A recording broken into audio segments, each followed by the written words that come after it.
Juan's rainbow എന്നാണ് ഈ കേക്കിന്റെ പേര്. ജുവാൻ ലോബോ എന്ന ഫ്രഞ്ചുകാരി യുദ്ധത്തിന് പോയ ഭർത്താവായ ആൽബർട്ടിന് വേണ്ടി ഉണ്ടാക്കിയതാണ് ഈ റെസിപ്പി. സ്ട്രോബെറി കൊണ്ടാണ് ജുവാൻ ആദ്യ ദിവസം കേക്ക് ഉണ്ടാക്കിയത്. യുദ്ധം അവസാനിച്ചില്ല. വരാമെന്ന് പറഞ്ഞ ദിവസം ആൽബർട്ട് വന്നില്ല. പിറ്റേന്ന് ജുവാൻ ഒരു പിസ്താ കേക്ക് ഉണ്ടാക്കി ആൽബർട്ടിനെ കാത്തിരുന്നു.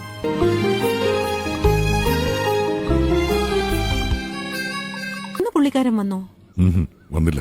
അവൾ അത് സ്ട്രോബെറി കേക്കിനോട് ചേർത്ത് വെച്ചു. ജുവാൻ തന്റെ മുറ്റത്ത് ആദ്യമായി കായ്ച്ച ഓറഞ്ച് മരത്തിൽ നിന്നും പഴുത്ത ഓറഞ്ചുകൾ നോക്കി പറിച്ചെടുത്ത് കേക്കുണ്ടാക്കി കാത്തിരുന്നു.